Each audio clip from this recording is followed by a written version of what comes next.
Welcome, everyone. My name is Laura Shrake. I am with the Council of the Great Lakes Region, and it is a pleasure to welcome you to our monthly webinar series. We've been running this webinar series as part of a larger business and sustainability initiative that is supported by the Herb Family Foundation, and it's really great to see its reach growing. Our business and sustainability work is engaging companies and organizations who are committed to building a better future in the Great Lakes region and committed to working together across borders and across sectors to identify and implement sustainable solutions. So I'm really happy to have you joining us today and happy to welcome you. An important factor for building a better future is ensuring a safe and healthy environment. The Great Lakes region has immense environmental value. As most of you know, it is home to one of the largest freshwater systems in the world. And that's why today's webinar topic on taking an ecosystem-based approach to manage a healthy Great Lakes environment is so important. Healthy Great Lakes are crucial to healthy economies and healthy communities in the region. In today's webinar, we are going to hear from researchers with the Healthy Headwaters Lab at the University of Windsor who have been working in collaboration with partners and stakeholders to take stock of lessons learned from historical applications of ecosystem approaches. They've been compiling recommendations on how we can re-energize the use of the ecosystem approach in today's world. As I mentioned, the Great Lakes system is one of the largest surface freshwater systems in the world. It holds roughly 20% of Earth's surface freshwater and 84% of North America's. The Great Lakes are a source of drinking water for over 40 million people, and they sustain life for thousands of species. And while the waters may appear plentiful, they are still vulnerable. Also worth noting are the major industries, top universities, and research institutions that are located in the region across the 8 US states and the 2 Canadian provinces. With these intellectual, economic, and natural resources, this region is positioned to lead the transition to a sustainable future and to be a model for the rest of the world. Some would argue that we live in an enviable region. We have a relatively stable climate, we have rich farmland, and we have abundant surface freshwater, not to mention the economic opportunities and positioning. But with the climate crisis escalating, we are being presented with compounding environmental pressures. For the Great Lakes region to remain vibrant, we must work collectively and holistically to safeguard these resources. And that brings us back to the topic we will be hearing about today, using an ecosystem approach as a collaborative framework for stewarding the Great Lakes. We have with us today 2 researchers from the Healthy Headwaters Lab from University of Windsor, who will walk us through some of their work and recommendations on how we can accelerate a more strategic, holistic, and partnership-driven effort to achieve healthy and sustainable Great Lakes, economies, and communities. Our speakers want to hear from our audience today, and we're going to try to make this as engaging as we can, given our Zoom platform. So please share your thoughts and questions through the Zoom Q&A box. We'll be keeping track of your comments as they come in. So let's get to our guest speakers. They are Dr. John Hartig and Fani Saruka. John Hartig is a visiting scholar at the Great Lakes Institute for Environmental Research, specializing in transboundary conservation and restoration and ecosystem-based management, and he works closely with the Healthy Headwaters Lab. Fani holds a Master of Science degree in hydrology and quantitative water management, and is the project and research associate of the lab's ecosystem approach projects. So kicking us off first is John, so I will hand it over to you.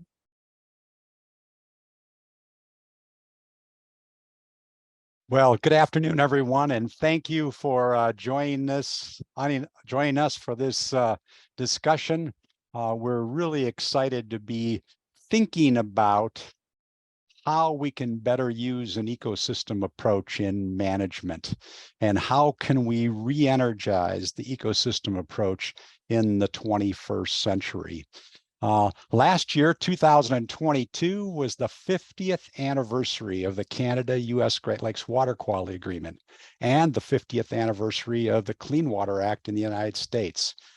An ecosystem approach is a pillar. It's an important concept in both this agreement and this law. And great time to take stock of where it came from, the ecosystem approach, where we are now, and where do we need to be to make best use of it. Our partners in this project include foundations like the Herb Family Foundation and the Joyce Foundation, universities like the University of Windsor and University of Michigan, government agencies like Environment and Climate Change Canada, Fisheries and Oceans Canada, U.S. Geological Survey, professional societies like the American Fisheries Society, the International Association for Great Lakes Research, and Aquatic Ecosystem Health and Management Society. We also have NGOs like the Nature Conservancy. So we thank our partners for this. Our project team includes not only Fani and myself, but Catherine Febria, who is the director of the Healthy Headwaters Lab. Today, for this webinar, our agenda is to provide a project overview, to give the big picture on what we are trying to do, to give a little primer on the ecosystem approach, give some example frameworks about how it's being implemented, share some of the recommendations that are coming out of the work that we're doing, and then we want to hear from you about how to re-energize the ecosystem approach. And then we'll also give you a link, both a QR code and then in the chat box, a link where you can take a survey after this if you are willing. So with that, I am going to turn it over to my colleague, Fani, to take the next couple of slides. Hello, everyone, and a big thank you to the Council of the Great Lakes Region for hosting us in their webinar series. And thank you to all of you attending today. Let me get right back to the presentation and our project overview. Our project launched with a hybrid international conference last year titled The Ecosystem Approach in the 21st Century, Guiding Science and Management, and which was followed by 2-day-long synthesis workshops. And on your screen, you can see all the topics discussed both at the conference and at the synthesis workshops. And that was the first phase of our project. Next slide, please. Currently, we're at the second phase of our project, which is to carry out workshops such as the one we're holding right now, where we collect feedback and the replies to a survey that we've put together, which we will further talk to you about later in our presentation. Next phase will be to analyze all the data that we have collected, including the preliminary recommendations that have emerged from the conference last year, a summary of the stakeholder feedback from our workshops, and the survey results. And the fourth and the final phase of our project will be to synthesize and all the finalized recommendations into a final report, which will be submitted to the Great Lakes National Program Office of Environment and Climate Change Canada. And at this point, let me give you a little bit of a primer on the concept of an ecosystem approach or ecosystem-based management, however you've heard of it or you want to call it. So ecosystem approach has legitimacy. It has been constitutionalized by being included in the Canada-US Water Quality Agreement, at the US and Canada Clean Water Acts, by the Environment and Climate Change Canada, the US Environmental Protection Agency, and the US Fish and Wildlife Service. The UN has frequently referred to it, the International Joint Commission, the Great Lakes Fishery Commission, and the NOAA. Next slide, please. You could think of ecosystem approach both as a way of thinking and of acting, in the sense that it's a theoretical concept that has a long history of legitimization and constitutionalization, but at the same time, its implementation requires attention and commitment to its values in practice. Next slide, please.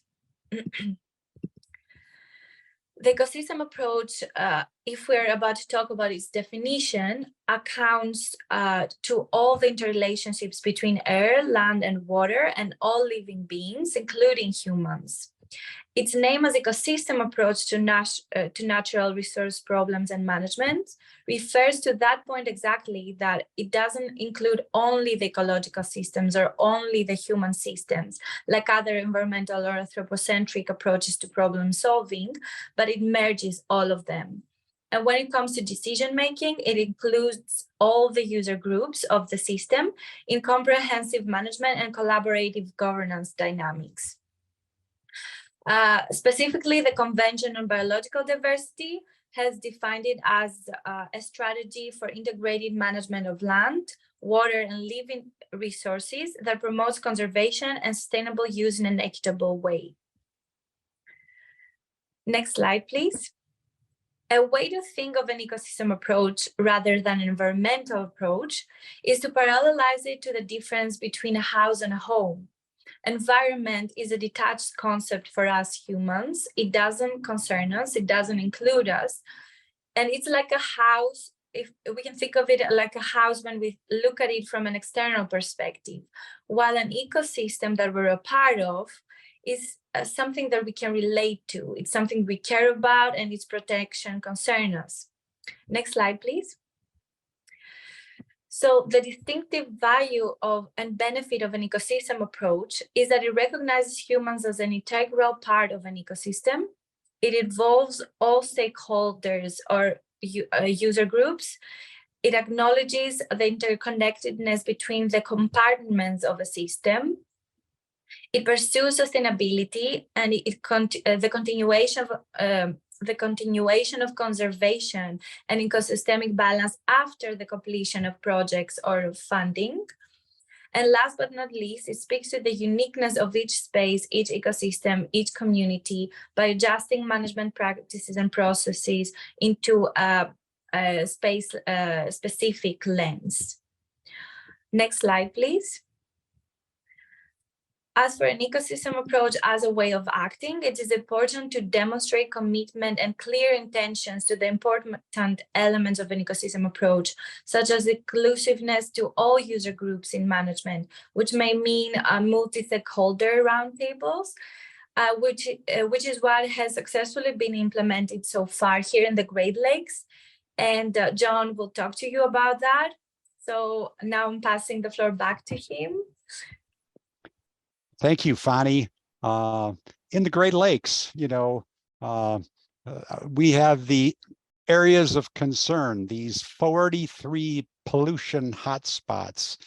And now we have over a 30-year history of using an ecosystem approach to restore impaired beneficial uses. So these areas of concern have been like crucibles for learning about the ecosystem approach. A major difference between traditional and ecosystem approach is the conventional approach is top-down, command and control, and an ecosystem approach is think about it as bottom-up and collaborative, working together in teams, in collaboration. A top-down approach is hierarchical command and control. You can see that on the left-hand side of your screen. And then the bottom-up is more no centralized control, shared decision-making, and often depicted as networks or partnerships. There is no single best way of implementing an ecosystem approach in these remedial action plan programs. It's fair to say that there are 43 locally designed or place-based ecosystem approaches that help involve stakeholders, foster cooperative learning, share decision-making, co-produce knowledge, co-innovate solutions, and ensure local ownership. In each case, the process was structured so that there would be a sense of local ownership. These plans and these actions were not to be owned by the federal governments, the provincial or state governments, but locally owned by communities and other stakeholders. There are many boundaries and barriers to ecosystem-based management. And the concept of a boundary organization has been introduced to describe the specific organizational efforts to overcome barriers and mediate between science and policy. You know, those barriers can be political boundaries. They can be geographical boundaries. They can be disciplinary boundaries, like the difference between engineering and economics and natural sciences. These ones that are working beyond the boundaries are often called boundary spanners. Sometimes you'll hear them called as boundary organization networks that work across traditional boundaries to strengthen science policy management linkages for ecosystem-based management. A good example of that is in Southeast Michigan, and it's the Rouge River watershed. It's literally part of metropolitan Detroit. Detroit is located at the lower end of the watershed. And here you see a boundary organization network where you have the federal and state governments working with 48 different communities, 3 counties, Southeast Michigan Council of Governments, a Friends organization, Friends of the Rouge River Advisory Council that's created under the RAP, the Alliance of Rouge Communities that helps with sub-watershed planning, and of course, industries, schools, and other NGOs. Cooperative learning is essential part of ecosystem approach. This involves stakeholders working in teams to accomplish a common goal under conditions that involve positive interdependence. That is, all stakeholders cooperate to complete a task, and individual and a group accountability. Each stakeholder is accountable for the final outcome. Another important concept in ecosystem approach and ecosystem-based management is adaptive management, where you assess, set priorities, and take action in an iterative fashion for continuous improvement. Also important in this thinking is actionable science, which is research that is designed with stakeholders to better inform decisions, improve design and implementation of public policies and programs, and/or influence strategies, planning, and behaviors that affect an ecosystem approach. Key strengths of actionable science is co-production of knowledge and co-innovation of solutions. Good examples of co-production of knowledge is that where Fani and I come from is the Great Lakes Institute for Environmental Research, and they've been involved for 35 years in assessment of contaminated sediment problems in the Detroit River that have led to now cleanup. Another good example is in Hamilton Harbor, where Canada Center for Inland Waters and McMaster University and the Royal Botanical Gardens have been involved in investigating first loss, quantifying loss of fish and wildlife habitat, the geographic extent and the severity of it, the causes of it, all laying the foundation for then restoring habitats. A good example of co-innovation of solutions is in Toronto. And here they have the Don River Mouth Naturalization and Portland's Flood Protection Project. The Don River, as you probably know, was one of the primary reasons for why Toronto was identified as an area of concern. The Don was literally straightened for convenience, channelized, paved and built over, and polluted with all kinds of municipal and industrial waste and land runoff to the point where it twice caught on fire. So they went through a process and looked at all the problems. They had brownfield problems. They had contaminated sediment problems. They had stormwater problems. They had lack of public access to the waters. And climate change was a threat multiplier, making it more difficult to solve all of these. So they came up with a project, Co-Innovated Solutions, a $1.25 billion project to restore the East Waterfront. This includes constructing a new naturalized river mouth through the port lands and create a new urban island called Villiers Island. They provide flood protection to 593 acres on the eastern waterfront. They're adding 40 acres of new parkland for public access and creating 36 acres of new aquatic habitats. A benefit study done on this project says they're going to realize $1.1 billion in value to the Canadian economy, nearly 11,000 person years of employment, and $373 million in tax revenues to all levels of government. But we all know it's not easy.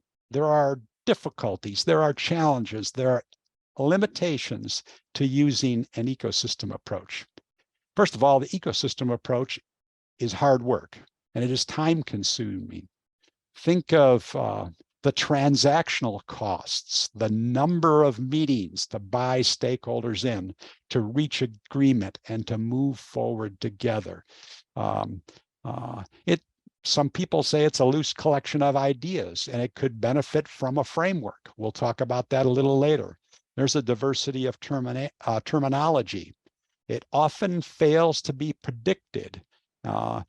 Quantitative forecasting of human behavior, and historically it's lacked cultural diversity. So are there some frameworks out there? Yes, there are. You know, we can start with the example we started with, which are the 43 areas of concern in the Great Lakes Basin. Some critical steps are ensuring meaningful stakeholder participation and dialogue towards a desired future state. We know that in most of these areas that true restoration to pristine conditions is not possible. But what is possible? What is that viable, desired future state? You need to engage local leaders, and it is certainly beneficial if you have a high-profile champion who can open doors and move things along for all the stakeholders. You need to establish a compelling vision and clear goals, establish measurable targets for removing use impairments and delisting areas of concern. You need to practice adaptive management and make sure that you involve research scientists. You need to build partnerships, pursue creative and collaborative financing, and then quantify benefits, not just ecosystem benefits, but as Fani said, those social and economic benefits as well. If you take that and you put it into a framework, you start out with involving the stakeholders and developing your vision. You get your commitment of top leaders, which gives you the legitimacy that you need. You need agreement on the information needs and the opportunity and problem definition based on a comprehensive assessment. And then you go through this action planning phase within a strategic framework. And then you implement, you monitor your results and celebrate your milestones, and you do a rigorous review of results and evaluation. And you ask the question, have your objectives and benchmarks been met? If no, you have to go back through adaptive management and do that, go through the steps again. If you have your objectives met, you have to ask, are your stakeholders satisfied? If not, you got to redress your stakeholder dissatisfaction. Up on the left-hand side of this flow chart, you see human resource development. That is really essential because everyone needs to move forward together, and we need cooperative learning. We need to develop all the stakeholders, the knowledge base, and the collaboration to move forward together. Another example of a framework comes from the work of Julia Wondalik and Stephen Yaffe from the University of Michigan. In this case, they actually did a book on it called Marine Ecosystem-Based Management in Practice. And they used the metaphor of the bricks and mortar of ecosystem-based management. Bricks are those tangible things that you can do. The explicitly defined niche and boundaries, the organizational structure that ensure core needs are covered, and the codified roles and responsibilities. You need clear roles and responsibilities to do something like that. Then on the other side are those intangible things called the mortar in their metaphor. The nature of people and their relationships, how friendly they are, how adaptable they are. Are they patient, civil, and respectful in dialogue? The shared sense of place and responsibility, effective and a rewarding process for all participants, and then sustained commitment at all levels. Another framework that comes out of the social sector was produced by Kania and Kramer, and they identified 5 conditions for collective success. So cross-sectoral sector coordination to achieve large-scale social change. And their 5 conditions are: develop a common agenda for collective results, develop a shared measurement system. You have to make sure you're all on the same page at how you're going to measure, the frequency, and what you're going to measure. You have to ensure mutually reinforcing activities and make sure they are complementary and reinforcing of one another. You need to ensure continuous communication, this cooperative learning, and you need to ensure necessary facilitation. From their perspective, you usually have one organization, a lead organization, to be the facilitator, to serve as the secretariat, and to create the framework and the conditions for collective success. Another example comes out of the Nature Conservancy, and they've been working on this for quite a while, and they call it conservation by design. And this is a science-based process where traditionally, society impacted nature, and that undermined then society. But the goal is that now to conserve nature that enriches and fulfills society. That's it in a nutshell. The steps that they have, again, it's an evidence-based approach, very scientifically rigorous approach to it, is to identify the challenges and goals up front, map out the strategies and places, define your outcomes, and then you go through adaptive management, where you take action and then you measure and adapt and learn from those experiences until you get to where you want to be, your goals. That's another good one. So what we are doing is we are reviewing these and another half-dozen frameworks from throughout the world and looking at what are the common elements. What are the common factors in there that we can recommend that can be used elsewhere? Bringing the stakeholders together, representing social, environmental, and economic interest. Defining that desired future state, a vision that can be carried in the hearts and minds of all stakeholders. Build capacity. You want to ensure leadership support. Again, that gives you legitimacy. You want to create planning and implementation teams, prioritize cooperative learning, foster strong science policy management linkages, and ensure human and financial resource support. Next, you want to co-produce knowledge. You first have to perform your ecosystem ecosystem health assessment. You have to understand the cause and effect relationships. What is causing the problems? You perform your ecosystem modeling. You establish quantitative ecosystem health objectives. Make sure that knowledge and information is in a form that can be understood and used by all the stakeholders, including policy and decision makers. Then you co-innovate your solutions. You review and evaluate your restoration options, reach agreement on preferred actions, compile and prioritize your actions in an action plan that delineates how restoration efforts will achieve your quantitative ecosystem objectives and how they will improve the lives of those who are living in the watershed. And that includes the social and economic benefits. And then you practice adaptive management. You implement the management actions, monitor the results, and then adapt future actions based on observed results until the ecosystem goals are met. So we would like to hear from you. How can we re-energize this fundamental pillar of so many different agencies and the Great Lakes Water Quality Agreement, the Clean Water Act, the Canada Water Act? How can we re-energize it and more effectively use it in the 21st century? We'd like to hear from you. Why is an ecosystem approach important today?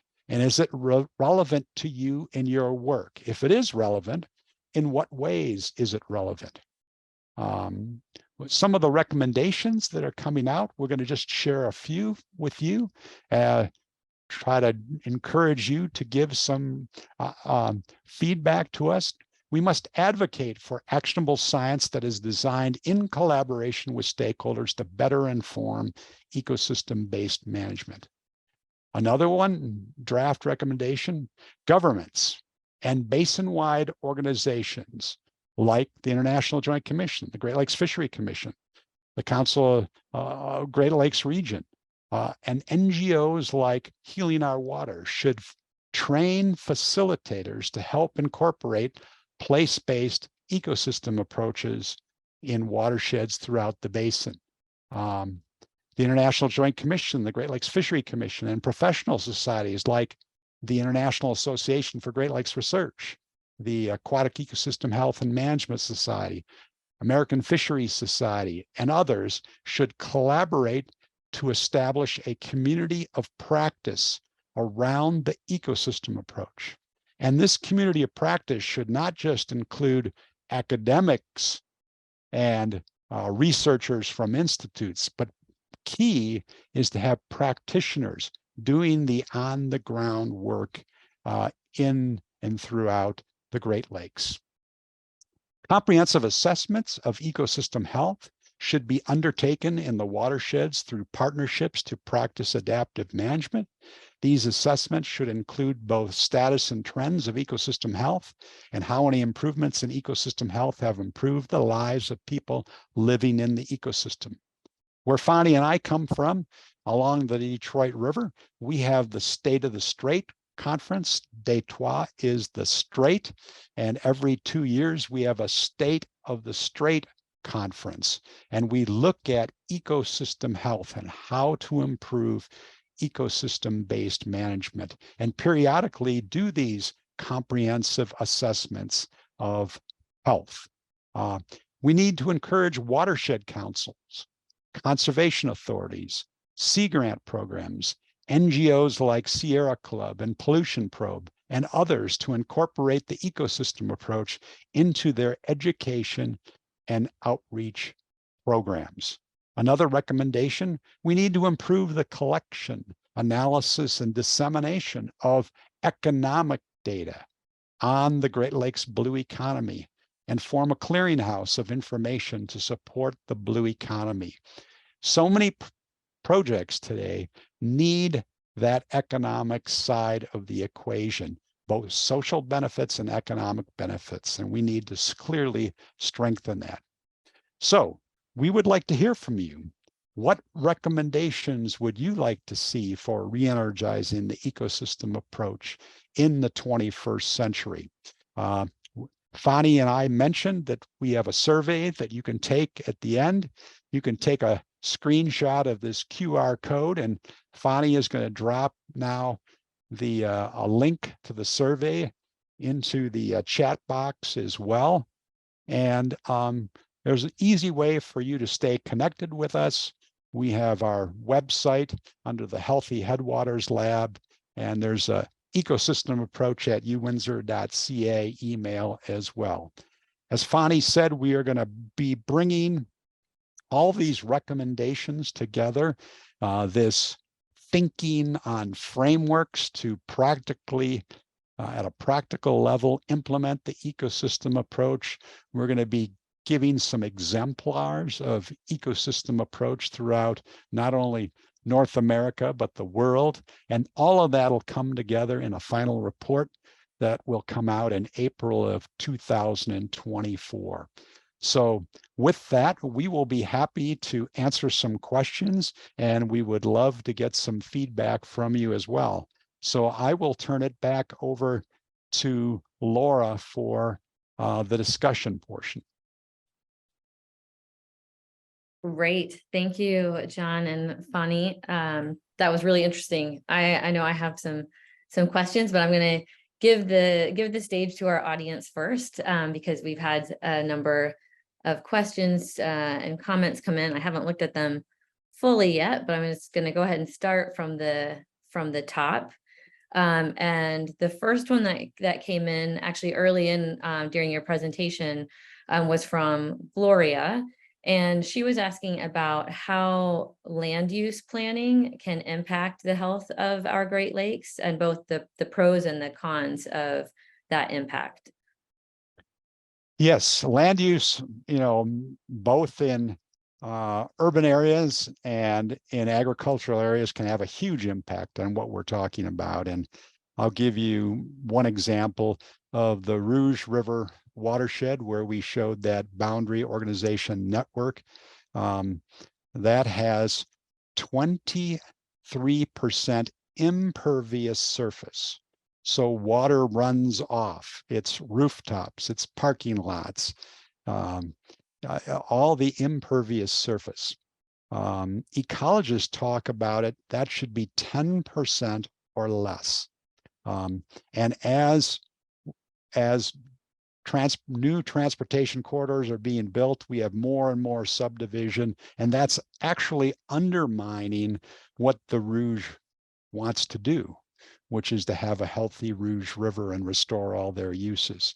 So we need to make sure that in the older areas that are already developed, that we build in lots of green infrastructure, but in the new ones, we can't make the same mistake, and we need land use guidelines and city councils to adopt them that make sure they capture the stormwater that comes on their property, on their site, and does not contribute to making a worse problem.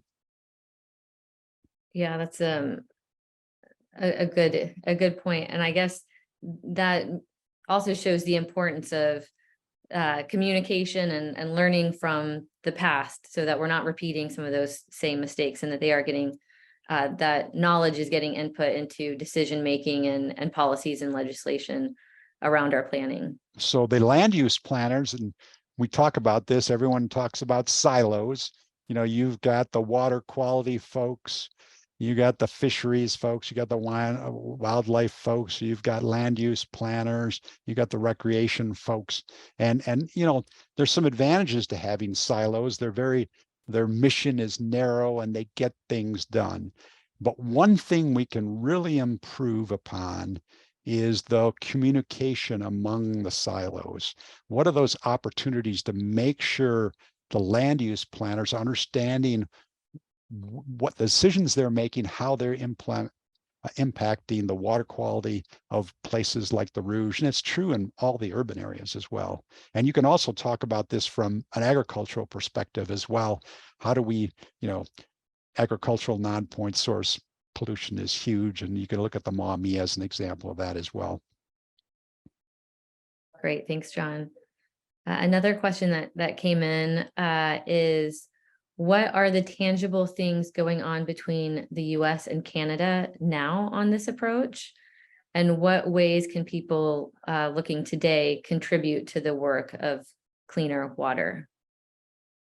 Yeah, I think obviously Canada and the United States fully adopt an ecosystem approach, and I think that people can get involved. I think, one of the major accomplishments of the 1960s outcry over pollution was things like the Canada Water Act of 1970, the National Environmental Policy Act of the United States of 1970, the Clean Water Act of the United States of 72, the Canada-US Great Lakes Water Quality Agreement of 72, the Endangered Species Act of 1973. What a set of accomplishments, because people spoke out about the health of their ecosystem.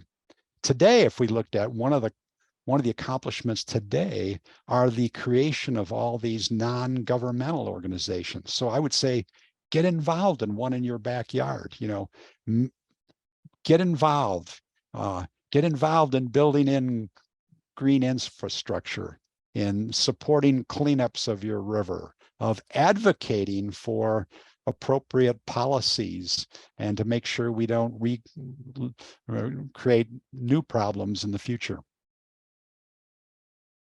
Right, thank you. I see one question that came in the chat, and it's about tribal interests. And what about tribal interests and or the shaping of the ecosystem approach? I know you had mentioned all stakeholders, so can you touch on that a little bit? Yeah. We have not done a good job in either country of involving tribal interests, and traditional knowledge is so important, and we have so much to learn from First Nations about the ecosystem approach, about listening to one another, of cooperative learning, of moving forward together. I'll give you two examples, one from the Canadian side and one from the US side, of how they're trying to change that. And in Windsor, where Fani and I are from, we have a proposed new national urban park called Ojibwe National Urban Park. And on the ground floor of that, one of the priorities is reconciliation with First Nations, but involvement. So from day one, McGregor and Walpole First Nations are at the table, working on a management plan for it and involved in this decision making. That's absolutely essential. And then working with GLEAR, we're going to be involved in the assessment. Think of that adaptive management, where you assess, set priorities, and take action in an iterative fashion for continuous improvement. That monitoring, so citizen science, working with First Nations and others to do that important monitoring on the ground floor, designing that, making sure it's relevant, scientifically based. What a great opportunity.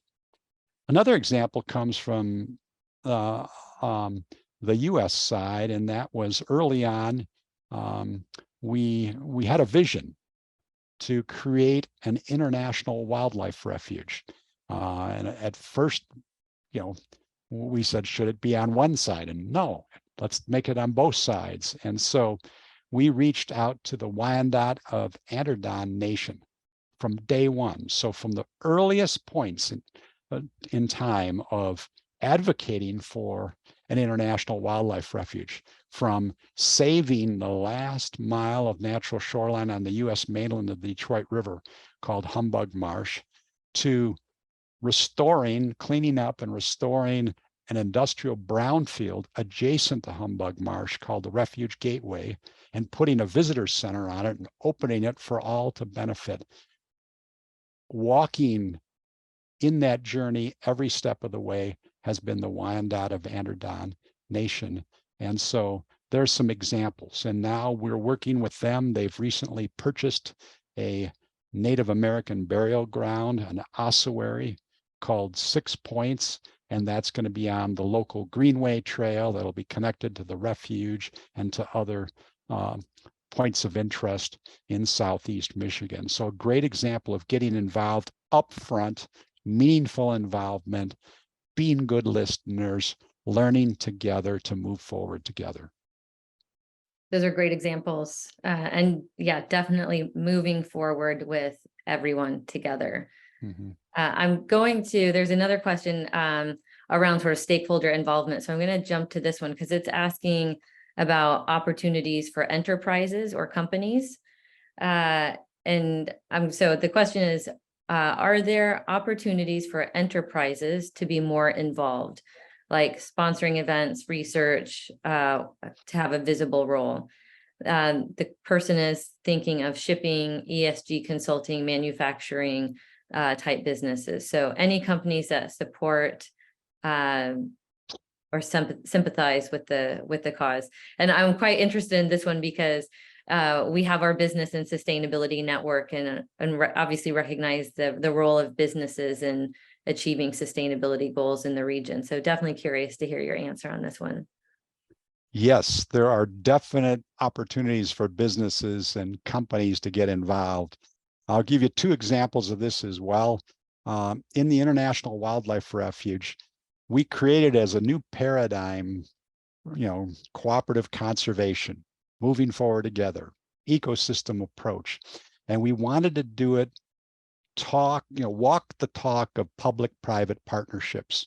So we looked around at some of the major industries in Southeast Michigan.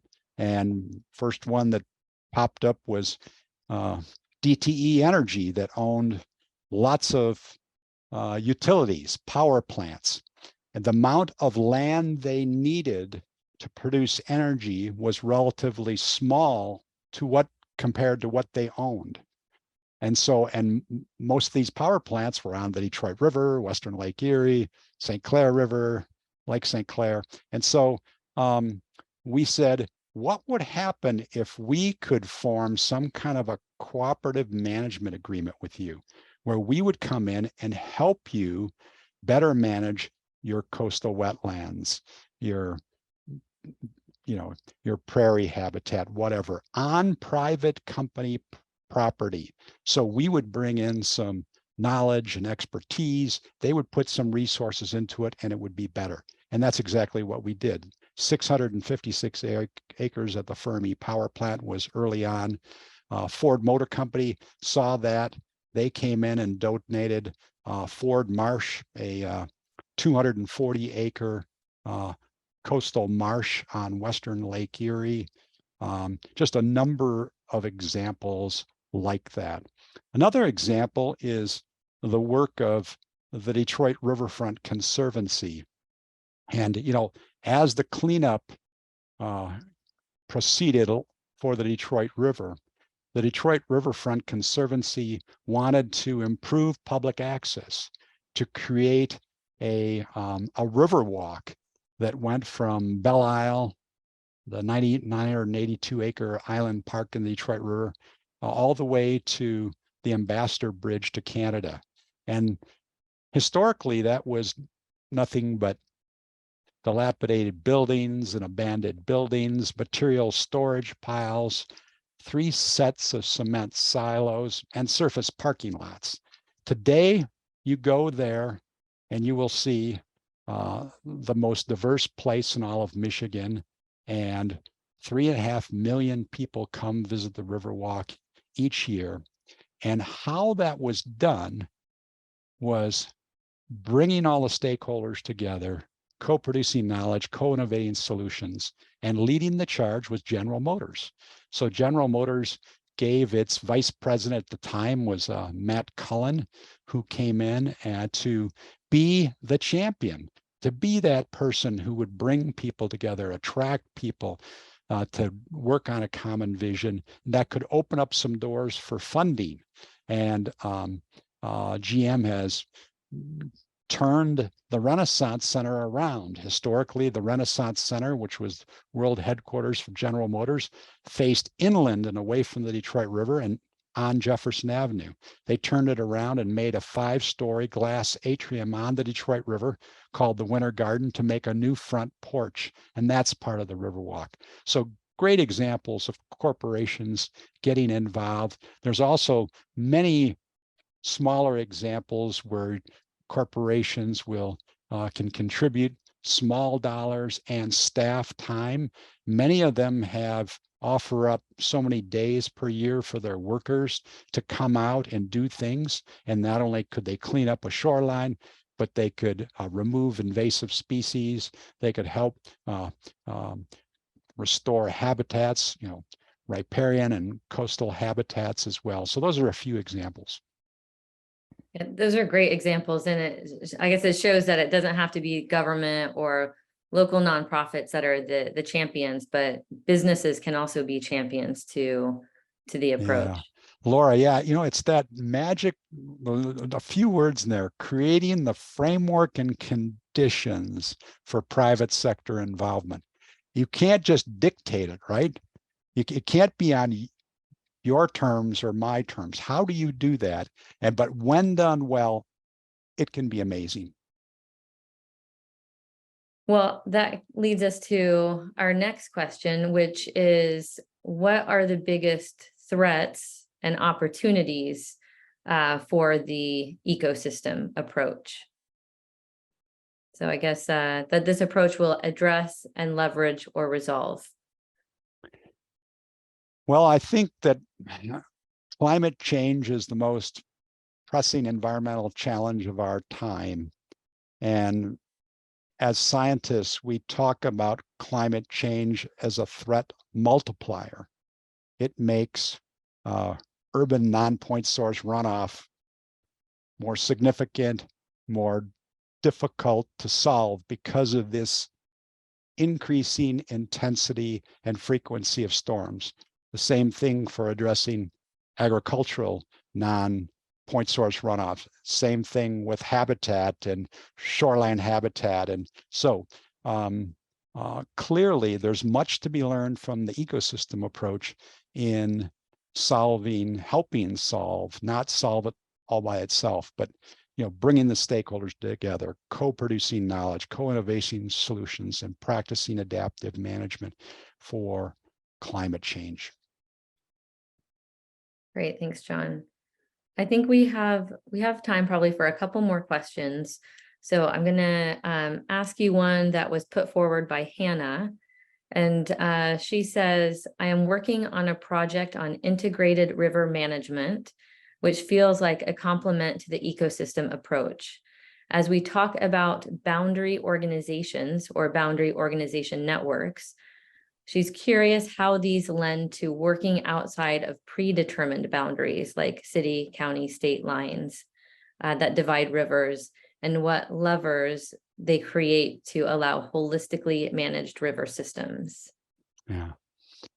I think Fanny and I would agree, we would tell you that sometimes you're doing the ecosystem approach, but you may not be calling it that. You know what I mean? This integrated resource management. I mean, in the business community, total quality management, systems thinking. There's other versions of this. But if you look at some of the watersheds in the Great Lakes and some in New York come to mind, where they have a primary responsibility for a river, but in solving it, they want to get into the headwaters and get outside of their mandate.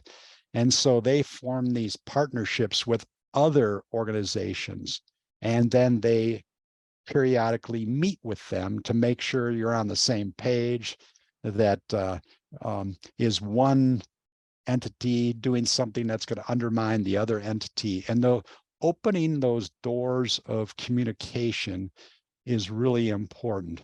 And then coming together, maybe to do this comprehensive assessment of ecosystem health. It doesn't have to be every year. It can be every 5 years or whatever frequency you want, but you bring all of them together, and some of them from outside that you need to bring in to make this a success. Great, thank you. And we have one around, let's see, Ontario. This one has come in from Andrew. And he's asking, Ontario has consistently refused to develop targets for watershed health similar to those in how much habitat is enough. Will your project push for better policies and targets, or will you shy away from that? An ecosystem approach says you need quantitative, measurable targets. The old engineering adage always comes to mind in this. If you can't measure it, you can't manage it. And so I would point to you some of the quantitative targets that have been set for Hamilton Harbor through the RAP, through the Toronto and Region Conservation Authority. That gives clarity, that focuses people on what you need to do. You may not be able to solve some of them in a few short years, like on the Rouge River with 23% impervious surface. But if you don't put it out there, you'll never be able to reach that point. So yes, we are going to be, as part of this, quantitative target setting, like we've learned from in areas of concern, is really, really important. Great. I think I'm going to try to squeeze in one more question. I think we have enough time. This one is, what are some innovative and impactful nature-based solutions that municipalities in the Great Lakes can enact with opportunities for economic improvement? I think nature-based solutions on green infrastructure, and one of the leaders in the Great Lakes Basin right now is Milwaukee, Wisconsin, and some of the innovative work and how to get that funded. They have a metropolitan sewage district there. They've got the private sector, they've got the communities, just some real innovative work on addressing stormwater runoff, which is helping, address climate change. That is the resiliency end of it. We also need, that's the adaptation end of it. We also need the mitigation, which is to reduce carbon inputs as well. But Milwaukee is a really good example of that. And so I would look at the Milwaukee Metropolitan Sewage District and what they are doing on that as a model of somebody doing it well. Great, thanks, John. And thank you to you, and thank you to Fani for your presentation and sharing your recommendations. You've definitely given us a lot to think about today. We will make sure that the link to that survey gets shared to the audience again when the recording is shared with everyone, which will be sent out next week. So keep an eye, everyone, for that in your inboxes.